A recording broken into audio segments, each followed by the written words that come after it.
the family at home.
is our Tuesday, May 17th work session.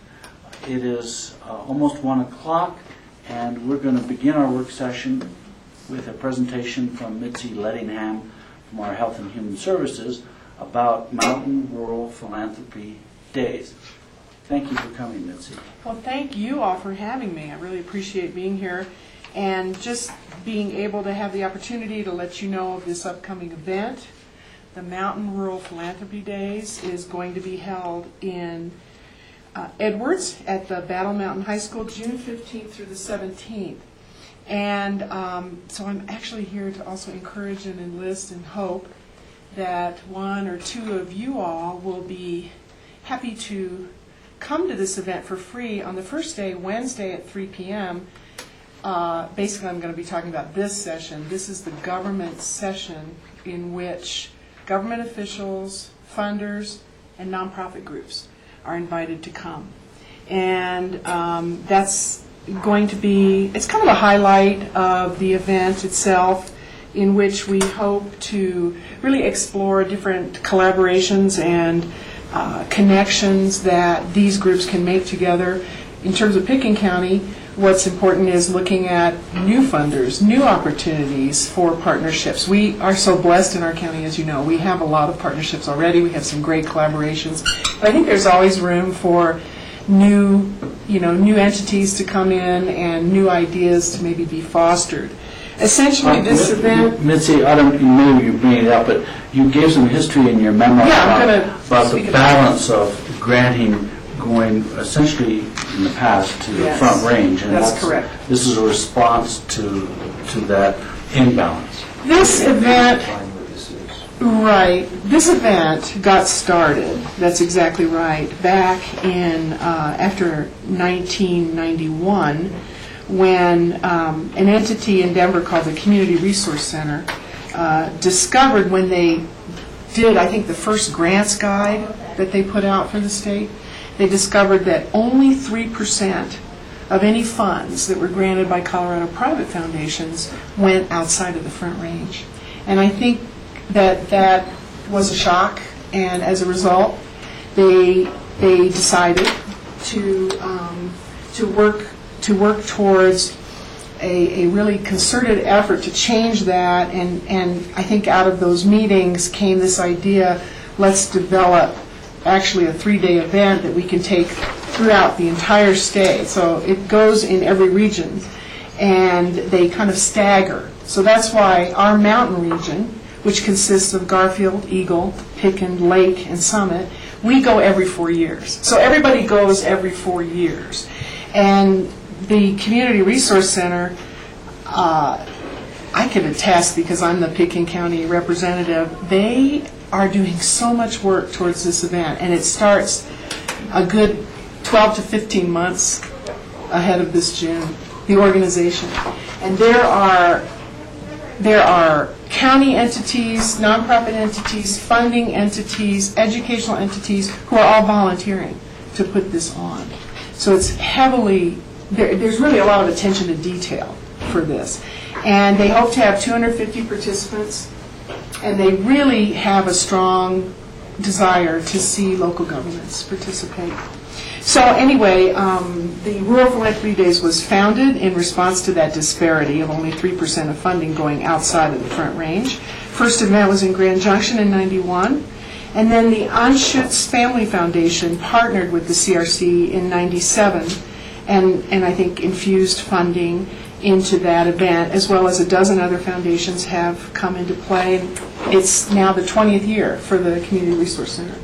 So basically, I think it's my first time to attend this, so it's going to be interesting. But I'm really looking forward to the kinds of connections that can be made. There's going to be a series of really good presentations throughout the 3 days that are designed to put funders and nonprofits together, and they're going to have various subsets of discussions. They've invited a lot of experts in the fields. They're going to rotate the sessions so you can, if there's one that's happening at a time you can't go, you can go back the next day.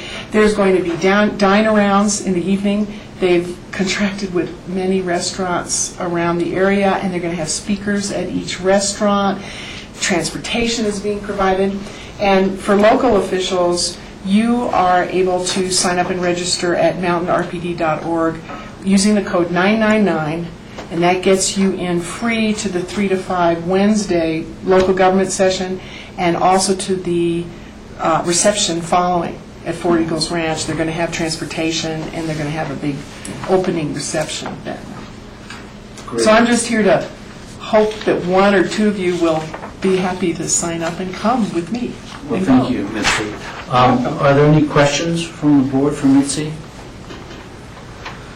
So I guess internally we'll decide who wants to go. Rachel's an inveterate traveler, and she might have like 2 days. Yeah, Rachel and I are on a water tour. Oh, you are on a water tour. Oh, you'll be gone. So Rachel and I will be Oh, too bad. So 15 is we'll figure that out. It sounds like a great Okay. project. And when you say there are 250 attendees or participants, are those participants who are grantors, or are they people who are looking for grants?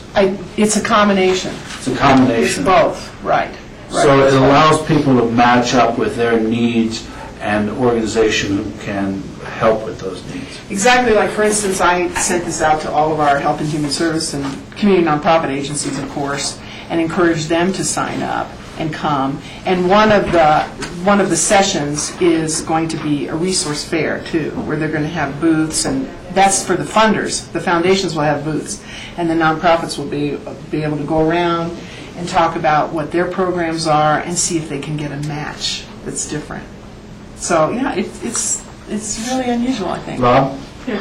Can you speak to what the realm of nonprofits are that are involved in this? Is it mostly kind of health and human services, community nonprofits, or is it also things like Aspen Santa Fe Ballet?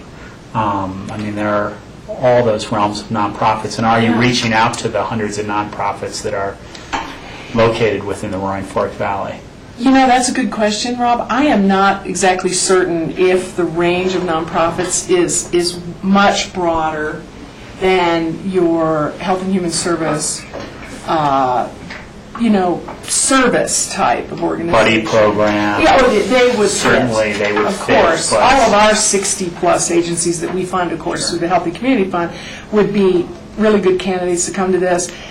Roaring Fork Beyond leadership. that, the arts programs, I'm not sure. As I said, Yeah. since I haven't really been involved before, I'm not sure who actually ends up. But I think it's our folks who are really providing key services that it's geared toward mainly, so that they can look at expanding their funding options, their funding pool, if you will.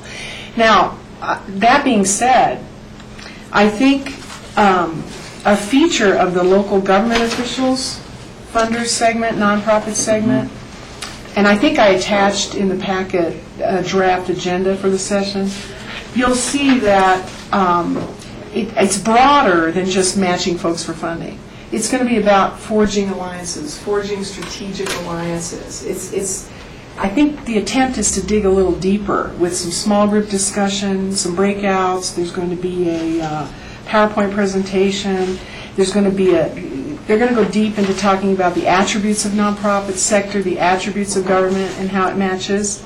And Rennie Fagan, who's with the Colorado Nonprofit Association, is going to be leading that. And I did just hear 2 days ago that they have secured the lieutenant governor to come do the keynote for the 3 days.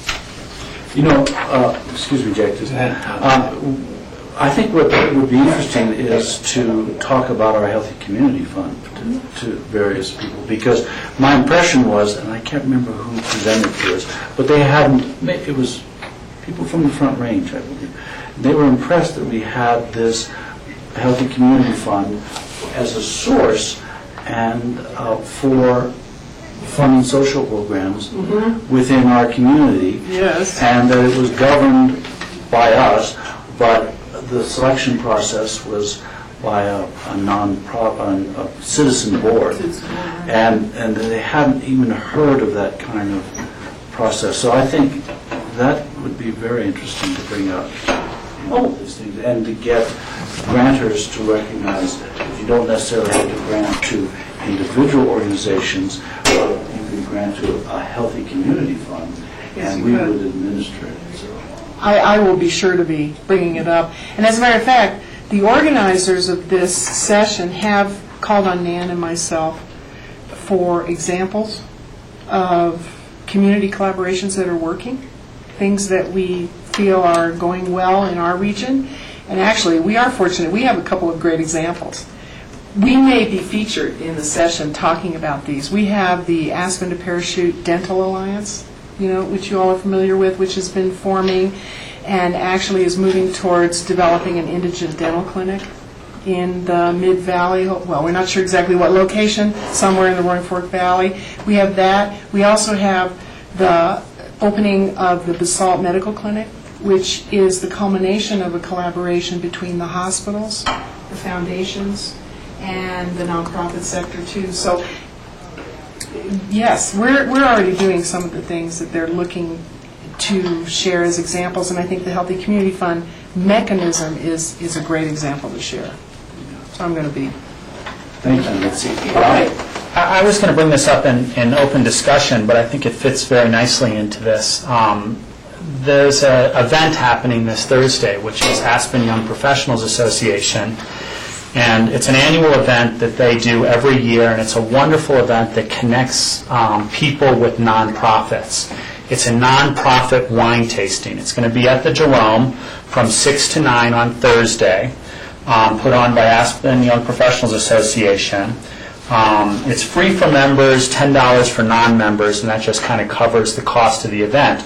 But there'll be 29 nonprofits presenting information about their organizations here, everything from the Buddy Program to Theater Aspen and various groups around the Roaring Fork Valley. And it's a wonderful event to have an opportunity to go around as a nonprofit fair and talk with all of these nonprofits and get involved and get information on how you can get involved with them. And on top of that, there's a wine tasting at each one of those tables too. So it gives you an opportunity to taste a glass of wine with the nonprofit and find out information about them. So I wanted to bring that information. But it'd be a good opportunity to get information to these nonprofits as well about this event. Well, absolutely, and I will be doing that. So that's great. Yeah. Jack? Yeah, so you mentioned this in your memo in the first paragraph, but how might this relate to economic recovery in Lincoln County? It's a hopeful statement, and I don't know if I have all the details of how it would relate. What I'm thinking is that, again, if there could be, to find the right funder, the right foundation funder or other entity that might be geared towards developing jobs, working with employers, working with, to me, in my mind, what we do in emergency services, combating poverty on the front lines with food and rent assistance, can only go so far unless we can partner with housing and with employment. That, to me, that's where we need to go in our county to really make a difference. And so, but I'm not sure who those folks are. I'm not exactly sure what the opportunity would be, but to me, that's the next step. If we could connect with folks who could actually creatively see about moving some of those discussions forward in the county, developing a new, committee or, again, citizen action group, somehow to try to open up some of those issues, it would be fantastic. So I see that as really positive. I don't have the answer of how it would look. No, Put it in there because it's hopeful. Yes, it appears that you're looking, and with this whole event, as it were, it's more brainstorming and networking. I think so. It's meant to be a first step. Let's discuss what we have now. What are we looking to for the future? How could we, in 4 years, next time the mountain group comes together, what can we have as a goal that might look different? Thank you. Any further questions? Mitzi, thank you very much. This sounds very welcome. interesting. Yeah. Appreciate it. Thank you so much. Thanks for you. Hope to see you. Thank you, Mitzi. Mitzi, I'll make sure you're on the guest list for that event on Thursday. Oh, good. If You you're can put me on? interested. Oh, Yeah. excellent. Yeah, and I will bring sign-ups and registration for Good. Okay, see you. Bye. Thank you. The next item of business is memos of interest. Is that right, John? That's correct. And let's see, the first item on that is, let's see if I can read this. I think it's, yeah, I'm looking for it here just a second. We have a supplemental budget request, and Riri Baker's here to make that request. What's this about, Riri? This is about a grant that I received from Maddie's Fund, which is a endowment made by the Duffield family recognizing their dog Maddie that they got at 10 days old. And during the course of her life, Mr. Duffield said that if he and his wife ever came into any money, that they would promise to give it back to her and all of her kind, so others can be as happy as we are today having her. Kind of like in your lap. Yeah, I just, this wasn't planned, but I just adopted this dog from the shelter, and she was spayed yesterday. So I'm not sure I can actually be in this discussion. But And it was a miniature Schnauzer, actually, is Maddie. yeah, so really, now you work with the sheriff's department. What's your relationship with the shelter then? I mean, this money is going to go to the shelter, or will the sheriff's department? How does this work? This will be administered through the county. And because it goes to it has to go to a county entity or a nonprofit rescue. And the shelter is a for-profit shelter. And so they could not qualify for this grant. I see. And but what is nice is that this will help offset the cost of their nonprofit that puts out, because they spay and neuter so many They have a animals. spay and neuter program. Program, It's a right. non-profit program. Right, and this will offset that cost for them as well. Great. Are there any questions from the board? Well, Jack? not a question, but basically what we're doing is approving the grant and having it set for future consideration for our supplemental budget process. That's correct. And it's a yes, of course. Yeah, I think that I can't see it. So Riri, thank you for bringing this. Thank you for being aware of this and bringing it to us. It's a real advantage for our community to have this kind of resources. Yes, I'm hoping to put it to good use. Great. Thank you very much. Oh, Riri. thank you. So the next item is a memorandum of interest forwarding scores for 2010 Tourist Accommodation Growth Management Competition. This is interesting because do we have this very often? Does it come forward very often?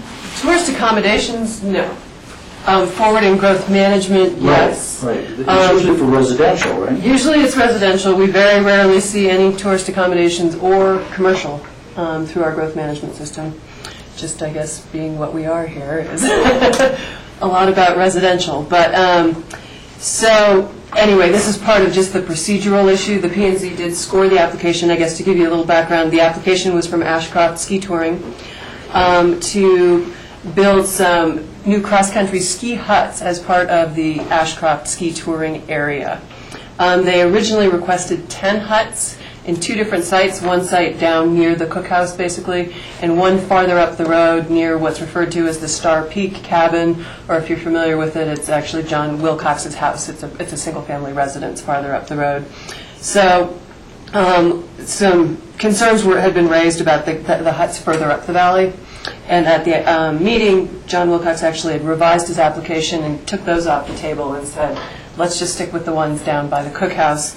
And by making a few other changes in the scoring, was able to meet the threshold with the P&Z score. So this item in front of you, actually no action is requested or required, is basically just forwarding those scores. The code basically says that within the appeal period, which is a 15 working day period after the scoring date, we are supposed to forward the scores to the board.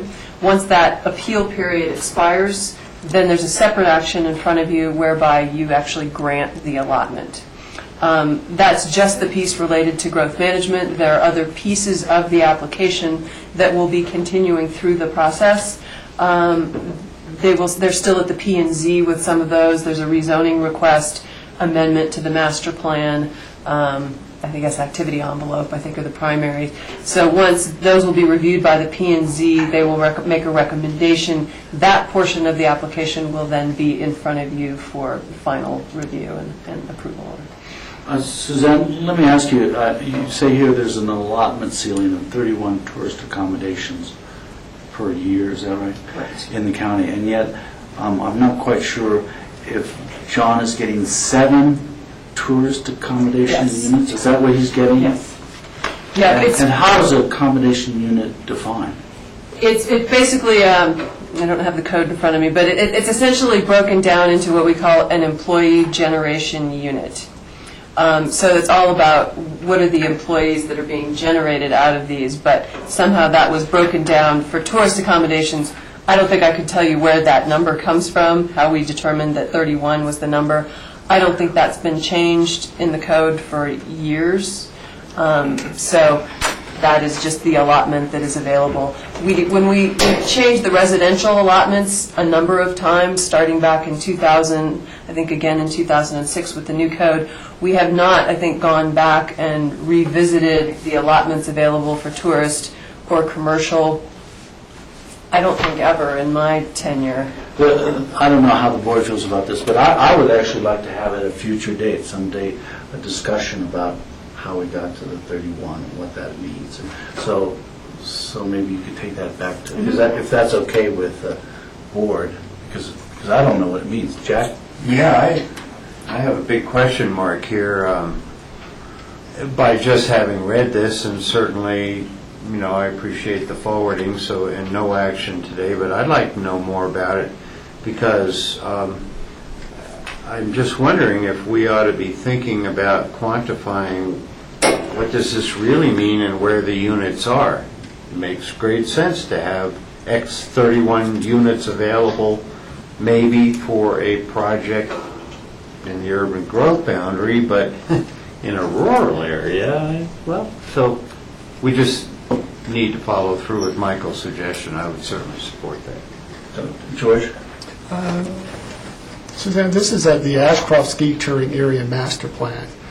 I think, and I've been to sat on two different board meetings regarding this, one with the Nordic Council, one with Open Space and Trails. And in both of those discussions, what came to surface was a need to look at an overall Ashcroft master plan, because there's a lot more going on in Ashcroft than just this proposal. ACES has some expansion plans, and so the thought would be to try to bring together all the entities that have a stake in Ashcroft. Certainly U.S. Forest Service, Ashcroft, the Pine Creek Cookhouse, the Ski Touring Center, The Historical Society? the Historical Society, ACES, the Nordic Council, Open Space and Trails, because there's all of a sudden there's a lot of interest in terms of development up there, which is not bad at all, especially if we're able to maintain Ashcroft Touring Center as a recreational area, which I think everyone wants to do. But how does that interplay with all the other organizations' wishes and future needs? So I just want to throw that out. I think there's a need for a broader discussion perhaps as part of this, in terms of what are the implications as ACES goes forward, or Historical Society has other wishes as well. I've heard that a little bit kind of on the sidelines, that discussion's come up. I guess I'm not sure. I mean, we'd have to sit down and talk about where that needs to come from. I mean, we are reviewing a development Right, I application understand that. in front of us. In my mind, it seems, what's most common amongst all of these is the Forest Service. I mean, most of these entities are permitted through the Forest Service. The Historical Society, ACES, all of them. So I definitely see value in everybody kind of getting together and hashing things out. I mean, there is a master plan that, this is part of the Castle Maroon master plan, so there is a master plan, that incorporates this area. It's never that, to break it down into this sort of narrow, smaller slice, I mean, certainly would be beneficial, I think, to have everybody come together and see what that looks like. But yeah, I'm not sure what the mechanism is. Yeah, I just wonder whether we can get there. help facilitate, perhaps via the Forest Service. For me, they seem to be the natural entity that to facilitate this discussion, as you said, Suzanne. I don't know, we can start that conversation with the Forest Service, see if they're interested in bringing together some of these entities for a broader discussion. I understand, I think it was Georgia Hansen had told me that there was something along those, just a gathering of all of the involved parties up there a number of years ago. Didn't sound like anything particularly came out of that, but in her mind, she said that was the only time she remembered sort of having all of them together in one place to sort of discuss everyone's issues. But it sounded like that went back to when she first started with the Historical Society, and so it's been a while. Yeah, and this, John Wilcox's proposal is just sort of bringing this to surface again in terms of the need to look at the overall planning. I think it would be important. Thank you, Joe. I think that's a great suggestion to facilitate that. Jack and then Rob. Yeah, along those lines, Suzanne, certainly, I was a board member when we wrote the Pitkin County Master Plan, comp plan required by the state legislature, and then, of course, all the sub-master plans for caucuses. Within the idea of having the sub-master plans create a general plan, is there any requirement in our code to refresh those plans every 10 years or anything, or do they? And if not, I'd like to, along the lines of what George is saying, I think we ought to probably initiate some kind of an update process, and I don't know what level that means, for the Castle Maroon. For a couple reasons. One, it's a stale caucus, nothing's happening. And two, this is an evolution of a new type of land use with tourist accommodations at the ski, the cross-country ski area. So I'm supportive of that, because this could happen anywhere in any of our caucuses. As far as a growing use kind of within the definition of tourist accommodations, and what does that really mean? Yeah, I mean, in answer to your question, there's nothing in the code that I think that says, these must be dealt with. I mean, I think generally when we've adopted them, we've sort of looked at that 10-year time frame. But, we have plans that have been out there longer than that. I think it is more difficult. There were areas where we took on more of the work because there wasn't necessarily a caucus in some of those areas. In this area, the caucus was really a driving force behind their master plan. And so it's difficult for us now because all I can do is read the document and make my own, we make our interpretations of what we think it was intended, but we don't have then the caucus to give us their voice on what... Well, maybe this would actually re-spark some interest by whether, there was a whole set, of course, of very involved people, but now that doesn't exist, and maybe we would spark new interest, because this is really a new use, as I see it, for that upper area. The similarity to it is the hut system. We do have scattered remote huts up in that, in that valley. That's the closest, comparison, I think, to what is proposed here. Except in this case, they're actually close to facilities. The cookhouse, whatever, they're much more, have more amenities and facilities associated with them. But Rob? Yeah, just in an effort to get a little education here, the first question is, can you just give me a little description of what a ski cabin tourist accommodation is? I mean, is this essentially a hotel room, or is it long-term, short-term rentals? Or these are proposed as, short-term rentals, no kitchens, because obviously part of it is, that they would then use the cookhouse for all of their meals.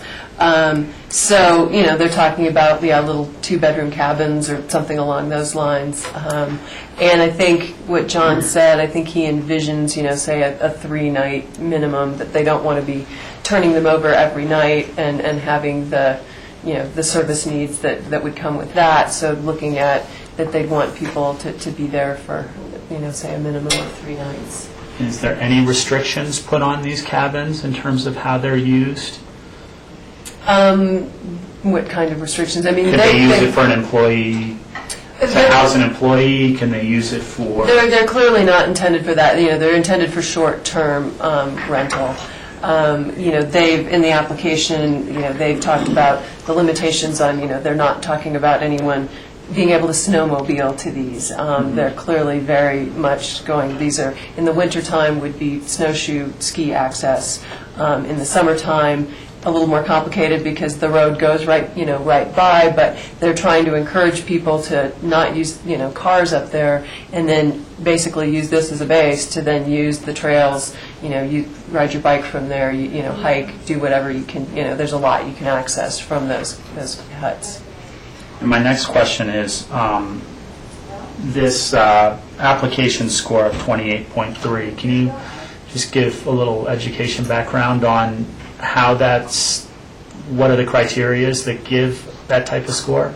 And so this 28.3, the threshold was 26, that's in there. So some of the criteria, it's similar to, you probably haven't seen, but similar criteria to what we see in other growth management. Some of it relates to road, transit, transportation kinds of items, fire.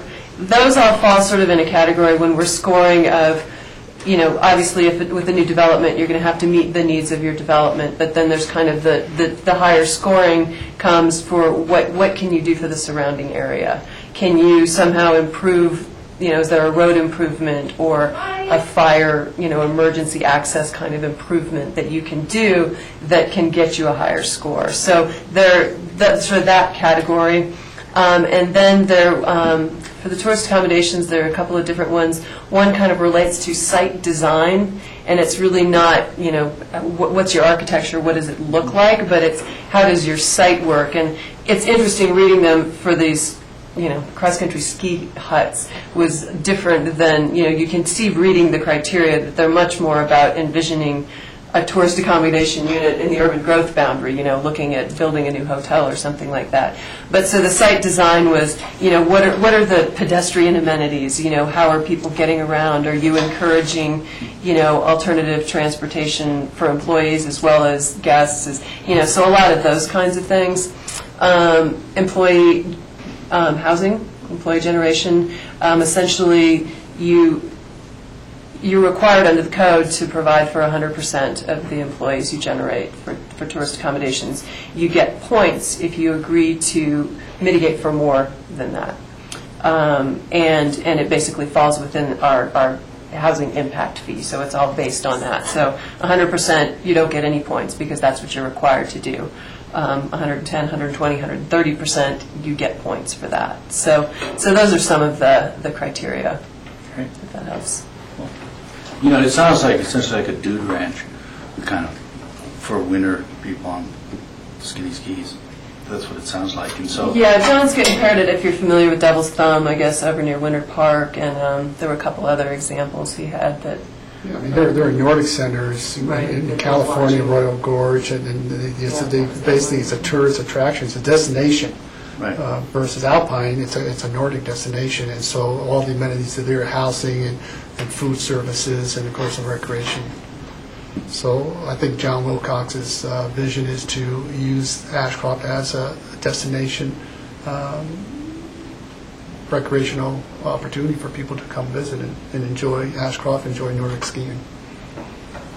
Any further questions, Jack? Yeah, and certainly the chairman can direct otherwise, but I would like to ask a question relative to the previous employee mitigation. Has John been able to move forward with his agreements? Right now, he's required to have units built by the end of this year, and I'm not aware of any progress on that. Yeah, I mean, there are Nordic centers in California, Royal Gorge, and they basically it's a tourist attraction, it's a destination. So all the amenities are there, housing and food services, and of course the recreation. So I think John Wilcox's vision is to use Ashcroft as a destination recreational opportunity for people to come visit and enjoy Ashcroft, enjoy Nordic skiing. And I'm not aware of any progress on that. Well, we can take that up as a work session if we want to. But what I heard is there's two questions. One was, what's the nature of these tourist units? What is that? 31? How did it get there?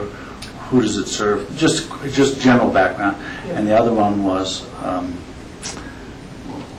a master plan for the Upper Ashcroft area, or at least initiating a discussion of some sort and talking about all the impacts that seem to be happening and interest that seems to be happening and that can just be in the form of we're talking about it kind of thing, and we talk to the Forest Service and they come back to us and we're just interested. And then maybe a John Wilcox discussion at an appropriate time. I think that will, I mean, this application will be coming your way, Sure. and I fully intended to have Okay. some update for you at that time, but Okay. yeah, that's definitely an outstanding issue at this point. Okay, thank you. Any further? Thank you, Suzanne, appreciate it. Thank you. And the last memo of interest is a thank you letter from the Independence Pass Foundation for a donation from the county of $16,000 to help their work on Independence Pass. Is that it? Yeah, I don't know that we'd have a lot to add, other than that it's from the Healthy Community Fund. And that comes out of the Healthy Community Fund. So they made an application for a grant and went through the process of our citizen board reviewing their grant and succeeded in getting $16,000. That's right. And they seem to be deeply grateful here. We have notes from Bob Wade, Martin Fuller, and Judy, and I'm not sure who. Let's see, Judy must be on their list here. I don't see Judy on the list. Judith Olson. She has probably her development director. Yes. It's a good opportunity to give a little plug for their fundraiser this weekend, which is the Ride for the Pass, which is happening on Saturday. They have cleared the roads, and it is a go. It was announced in the paper today, and it is a fundraiser for the Independence Pass Foundation, a bike ride up to Independence Village. What are they, Independence Village? The town of Independence. What do they do in case of snow? They have cleared the road already, so they've done it as a go to clear it to, Right. it's cleared to Independence, Right, Independence. town of Independence.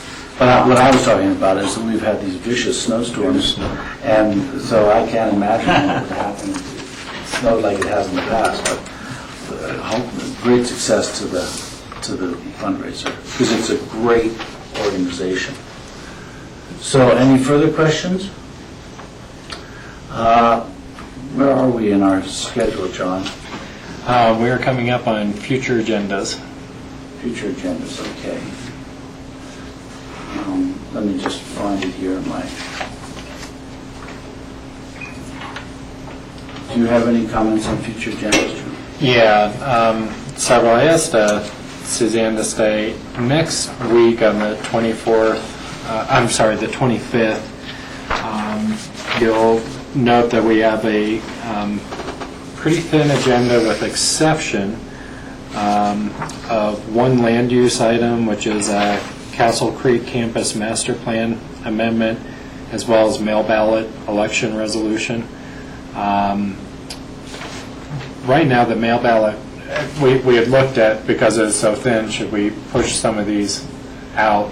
The mail ballot election, I think, is important to keep on there, and so I guess I'd encourage you to probably keep the land use, since we've got to do the mail ballot also. Okay, if you have something, and it actually is, to be clear, it's not that, the Castle Creek campus is actually, they have requested a continuance on that. There was one other very short length. Oh, I didn't see. It may not be showing up on there. Okay, I didn't see but that the- on there. The campus discussion, which would be a more substantive item, Okay. is actually pushed back to the 22nd of June. I'd also note that I communicated with Lance, and actually, the land use agendas for June and July, they haven't been loaded in here, but they're actually pretty full agendas, and so you're going to be seeing a lot more items coming forward. So, So what are you saying, John? Are you saying, you're just noting that we have a light agenda, or you want us to make an... I was noting, actually, to be honest with you, Mike, I was going to suggest pushing the land use item out, but I had missed that we had the mail ballot election piece under there on consent, and we need to do that. And so, since we're going to be here anyway. Because it looks like on Tuesday of the 24th, we have a mail ballot election, and I guess that's some sort of outline of what we're going to approve the next day? Yeah, it's a workshop, and we wanted to schedule so that we would have enough time for the first and second readings scheduled for public hearing on the mail ballot. If you were to decide, if the board were to give direction after Janice comes forward and explains her proposal on mail ballots, that for whatever reason that may not be the way you want to go, we'd actually pull that item the next day. So on the 24th, if we have, during our discussion, we decide there needs to be a major change of some sort, Janice would be able to pull that resolution that she wants on the mail ballot on the 25th. We're not anticipating that, but yes. But that's why they're so close to it. Correct. Okay. Jack? Well, I was just going to, I'm glad John furthered his points. That there's no guarantee that we'll approve a mail ballot election. I understand There's a that. discussion the day before. But it appears that that's really, except for Rezo approving appointments, the only business. It's very light. That was kind of where you started, and I thought you were going. It's very light, and I apologize. In my mind, I had the mail ballot resolution the following week, and I was going to suggest maybe we push the other items, but the mail ballot timing is important, so I probably shouldn't have even brought it up. Okay, so we'll leave it stand. Yeah, we'll leave it standing. Okay. So I apologize, Michael. I do have some more tangible items, though. Okay. For Thank you, Suzanne. For open for discussion. future agendas. The board had directed that we go ahead and re-interview folks who are coming up for boards and commissions. And we readily agreed to that and then put the list together of how many folks that would mean. And I wanted to be sure you all were aware.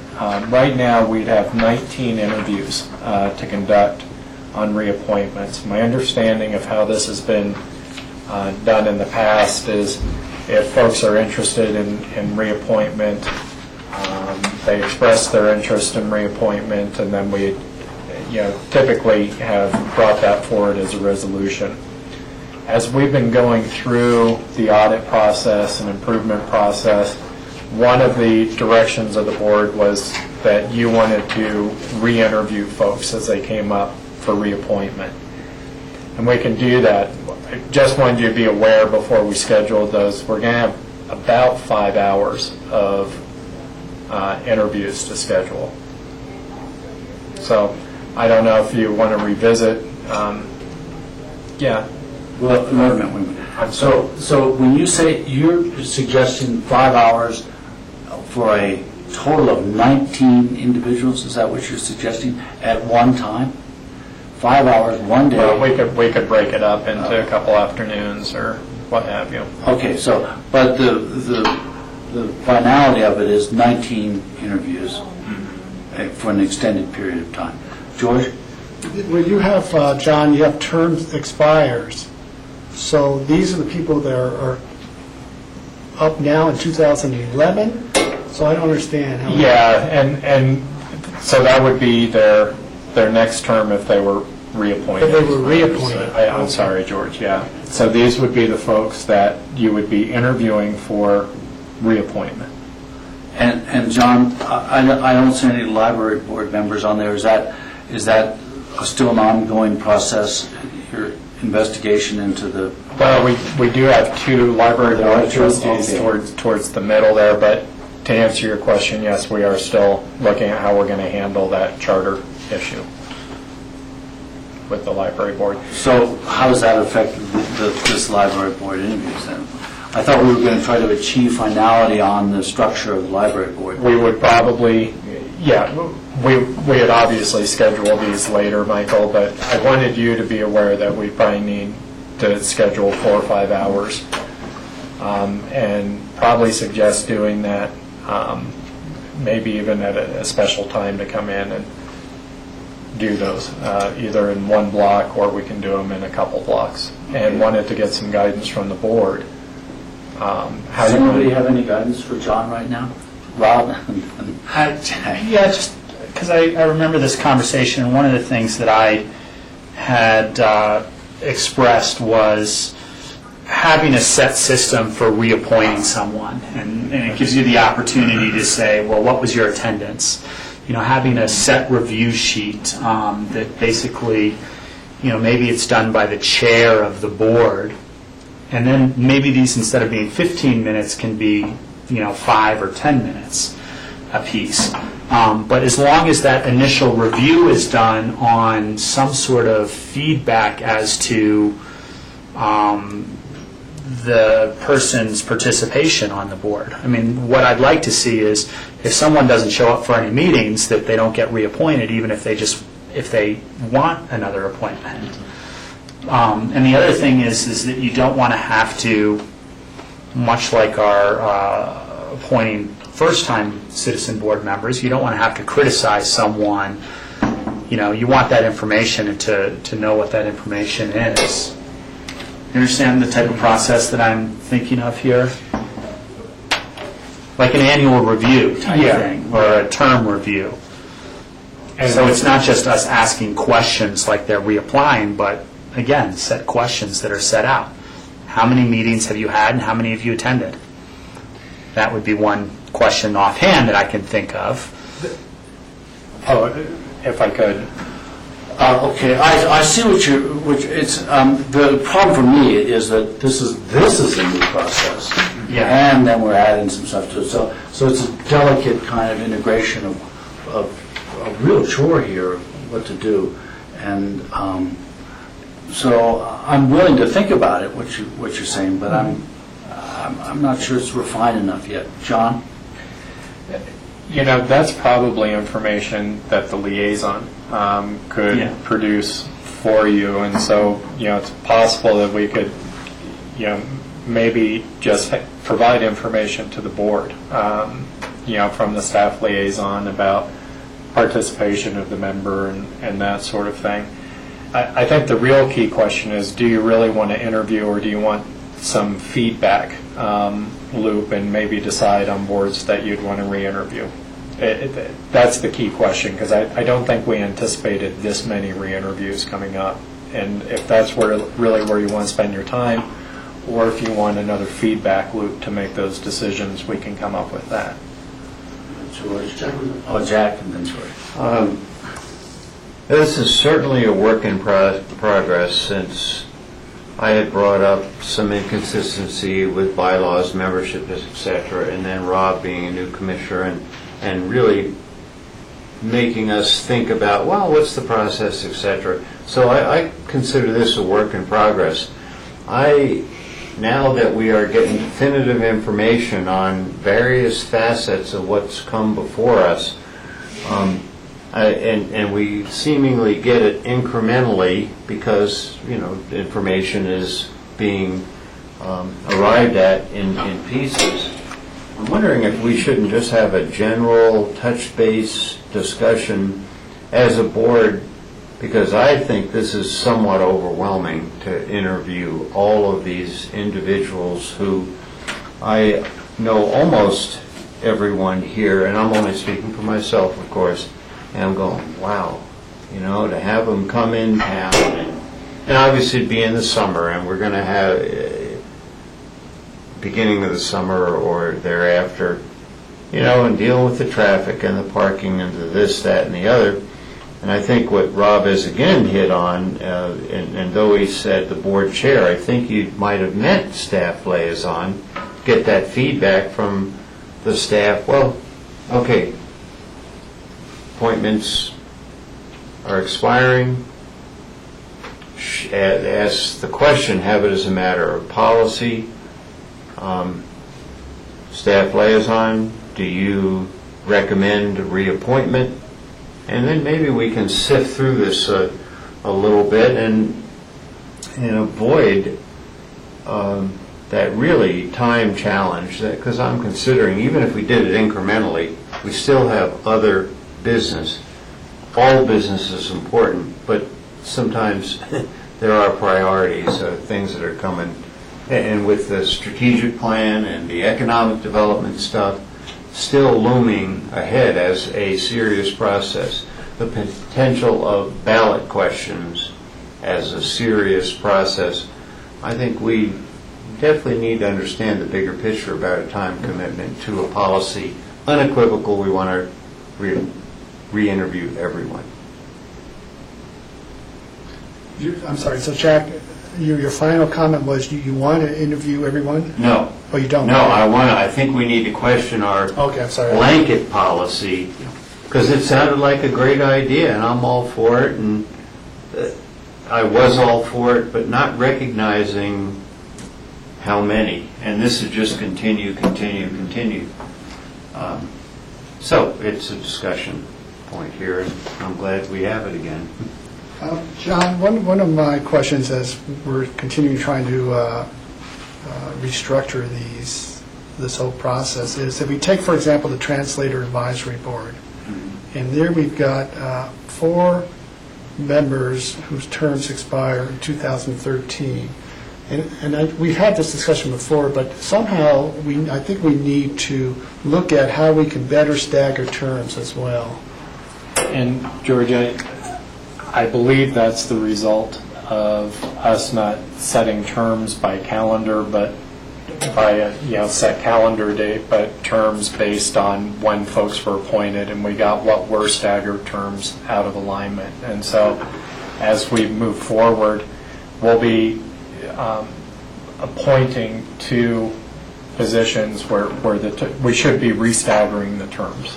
And so, yeah, that's something that we're trying to pay attention to. My last point is, I originally thought it would be good for us to have the opportunity to interview everyone, re-interview, just to touch base and see if they have any great ideas in terms of whatever board they're serving on, how to enhance that board. But as you said, Jack, we have people coming from throughout the county, as far away as Redstone, and it's somewhat of an imposition, I think, to ask someone to come in here for a 15-minute re-interview if staff and is comfortable and attendance is fine, and there hasn't been any negative feedback. So I would agree. I think we need to relook at that before we start setting up blocks of time and bringing people in all over the county just to say hi. Well, the reason I wanted to re-interview was to sort of avoid actually, because we haven't re-interviewed, things have gotten out of sync. We've forgotten what the bylaws are. So this has been very productive, really. I mean, it's meant a lot of challenges for us, but it's been very productive because we've come back into touch with some of the base assumptions of our boards. And so one of the assumptions for me was, why are you on this board? Why do you want to be reappointed? Is the board working for you? Can improvements be made? Those kind of questions. And maybe those questions can be made in an application that we can review, and we don't have to have an interview, along with some data if they've attended 20 out of 21 meetings, that kind of thing. That's possible, I think. But I also think we should have the right to review people that we want to. And so we could pick somebody out of here and say, well, listen, you've been on this board for 25 years. What's the deal? I mean, has it been that exciting? Or are you just sleepwalking through it? So, I think we need to figure out how best to do this. And maybe a complete interview process isn't the best way. I don't know. But automatic, I don't think is. That's the dilemma. Sure. Yeah, and I think that we just need to find a little bit of work session time to refine what we know now, because we've this process has been really helpful, and I think it's already been identified today, just what's before us. Golly, 4 individuals on an advisory board the exact same day, terms expiring. So this is very uncomfortable, and I'm glad we've had the process, but let's now take the information we have, make some decision. And Rob's idea, for example, and Michael just alluded to this, about asking a few questions, in a pre-application request, we just might rethink that to touch base. Then they reapply. Staff liaison reviews that and forwards us an opinion or something of it. That's just real basic. I think we need to have a board discussion. So what I'm hearing is we could actually have a work session time shortly on what we've learned and where we should go. And that includes interviewing or some process other than interviewing, and then a process of how do we get back in sync of appointments. Okay.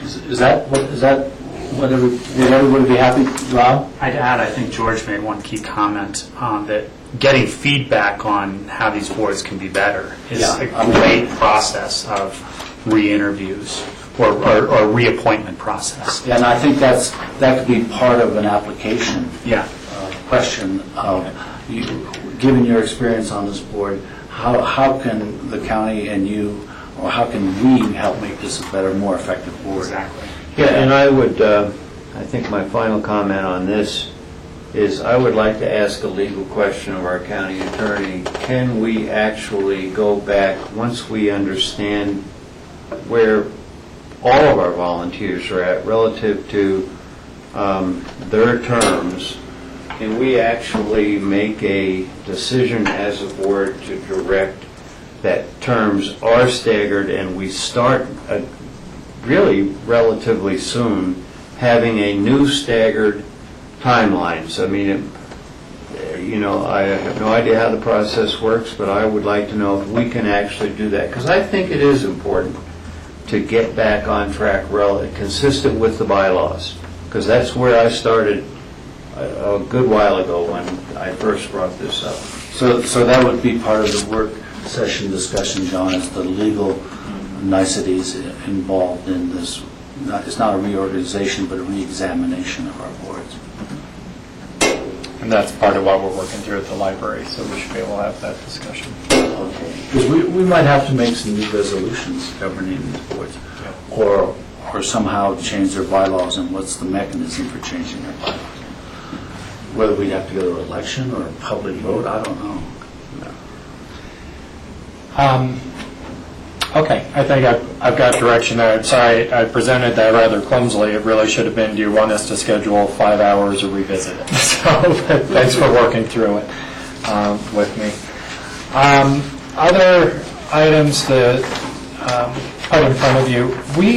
I've talked to section leaders, and we wanted to propose the board maybe doing some site visits to departments to, one, just become familiar, opportunity to become familiar with programs, site visits to kind of see the physical structures and locations. I know it's something that a couple of board members have brought up to me at different times, to maybe schedule some time to go out to Health and Human Services building and talk a little bit about the programs and a environment that may be not just work session driven, but more a little bit more informal, to kind of walk around, see where programs are located, hear a little bit more about what's going on, an opportunity for you to ask questions. Public Works maybe doing a road tour,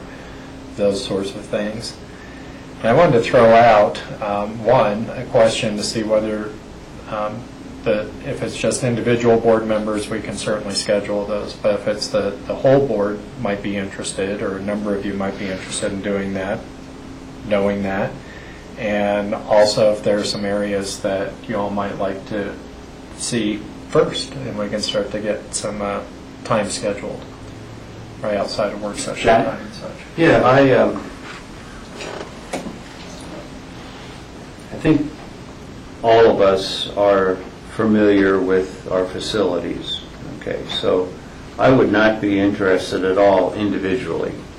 Collectively, in a condensed version, as it were, really, and I don't know, do not believe it would be a Tuesday, Wednesday, days that we already have scheduled, a separate day where we actually go and do a tour of all of our facilities.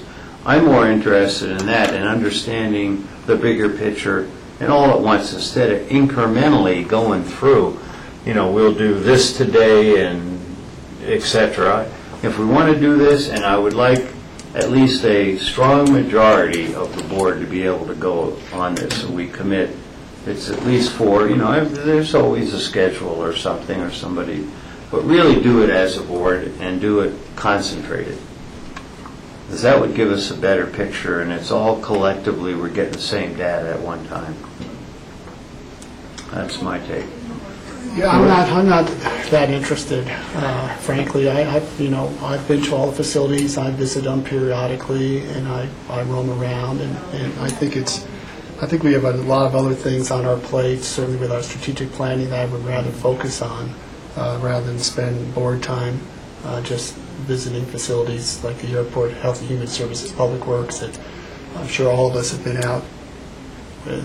The only caveat I would say is if there's an opportunity to perhaps visit these facilities in reference to our energy audit study, then that would make sense, that would help.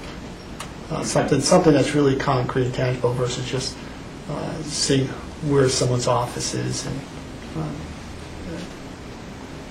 Okay. Well, I'm of the same thought. If it's along the lines that Jack was talking about, one afternoon hitting a bunch of facilities and having it be in conjunction with the discussion and policy direction of something like energy audit or our maintenance of the facilities, those sorts of things. I think it would be a wise thing to do. Beyond that, I've been out to Health and Human Services a couple of times. I've been to Public Works buildings and had tours through there. I've been, to the airport, had a tour through there, and just the tour for the sake of a tour. And I say more opportunity for programmatic discussion and such. A couple folks had mentioned it to me early on when I started and wanted to follow up on that. And so what I'm hearing is maybe once we're done with our facilities audit, and we've crossed that with our Innovate project. Maybe we'll schedule a half-day, three-quarter day and make the rounds and ask folks to give us a tour and talk about their programs a little bit, and then we can also look at those particular projects that have been recommended so we understand how those might fit in. Yeah, I really like George's idea because we will face that decision and then we can link it to a particular question. And though, we're not going to look at something and know how many kilowatts we might, we can have Dylan link it to specific requests moving forward and how to invest our money wisely in that program.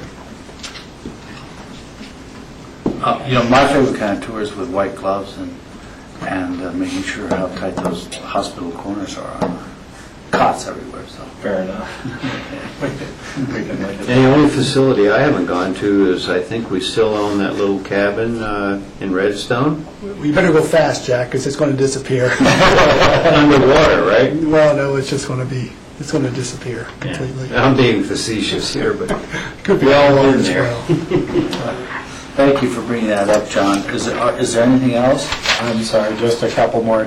Tomorrow, Rachel asked me to bring up that tomorrow there is a State of the River meeting that will be held in El Jebel at the Eagle County facility. Talk about stream flow forecast and anticipated reservoir operations. And I apologize, just got that notice today. It is from 6:30 to 8:30 p.m., if anyone's interested. It's on our agenda for today. Oh, did get added already, okay. And then also, Is anyone interested in is anyone going to go to that? I can't. It's my 30th anniversary, so I'm probably not going to be allowed to do anything but go to dinner. Marriage anniversary. and then Thursday, May 26th, Northwest COG, there's a regional sustainability roundtable that'll be held in Vail. Looks like it starts at 1 o'clock. And I just look for, if any board members are interested, we can go ahead and... I will make be those attending that. arrangements. Okay, so... I will be at the Northwest COG meeting that morning in Vail and plan on attending this regional meeting afterwards. May I quickly ask, Rob, is this what you had forwarded us, this invite? Because I couldn't open that link for some reason. I had a problem. But this is what Yeah, this I was was- trying. That was forwarded last week. I would certainly like to be aware of your plans as far as timing, and if I can do this, I'm very much interested. So just let me know when you might be leaving. I think I'm leaving very early in the morning. Yeah. Just so you know. You know, it's just what's on my table this week. Anything else, John? So we're scheduled for a solar tour starting in 2. And John, you're going to hold down the fort here, is that what you're going to do? I'm hoping that I'll be given the discretion to hold down the fort here. I think it's important to have somebody in charge here, so we'll leave you here in charge. And who's driving this? Who's guiding this? Mike Kramer is going to have a vehicle, and he is picking us up at this building, I believe, out front. Out front of Courthouse Plaza? Yeah. And then he's returning here at 4:30. Now, are all of us going on the tour?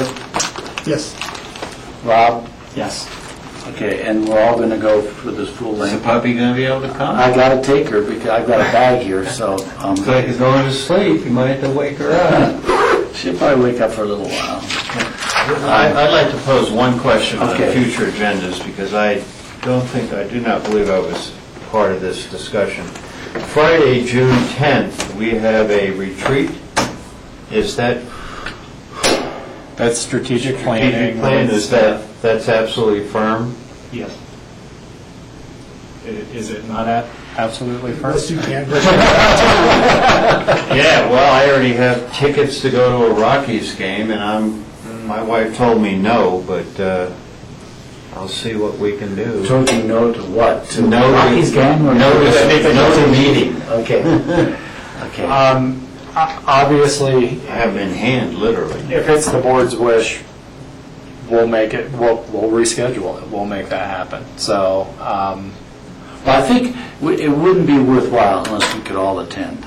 And given Jack's domestic pressures, I think we can put it off for the Rockies. It's unusual. When I bought the No, it's okay, tickets, I Jack. never thought of a Friday. Yeah, no, I understand entirely. So if it's possible, I think we'll have to do another round of when we're all going to. Just a friendly request, if it works. Is it a night game? 6:40 it starts. So would it be possible to do a morning meeting? Would that work for you, Jack? Would that work for anybody else?